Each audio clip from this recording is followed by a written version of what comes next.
So yes, we are very excited to share with you our plans this year. Mula sa 1Z Entertainment, maraming salamat po sa inyo. Josh Callen Santos, Stelvester Ajero, Philip Suson, and Justin De Dios.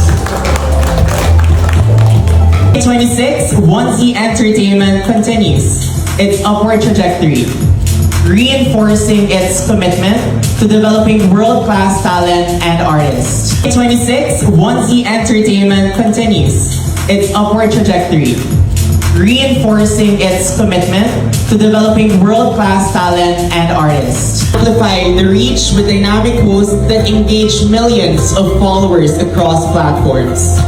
Next, music video placement. Showcase your brand in creative, high-impact visuals that will reach audiences locally and globally.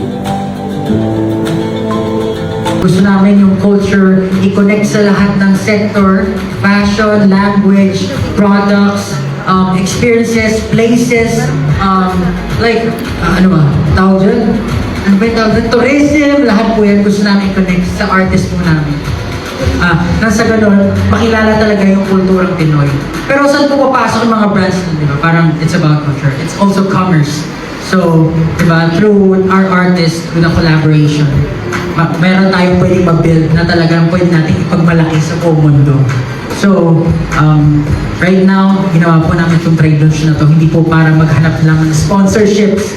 We're here to co-build with you and scale everything up so that we can introduce Filipino talent, Filipino products, all Filipino all over the world. So maraming salamat po muli sa pagpunta dito. Ay po yung SB90. We've always had this dream that in the future we'll be building a talent-led model, a system-led model more than just a talent-led model.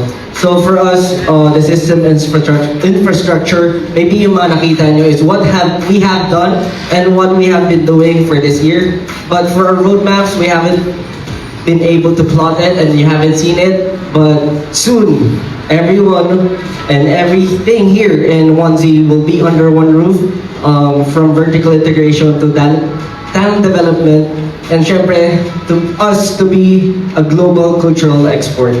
So yun po, maraming salamat po, and I know that you guys are actually here to listen to our visions and dreams, and we are here to co-build with you. And ayun, welcome to the new norm and welcome to the new system.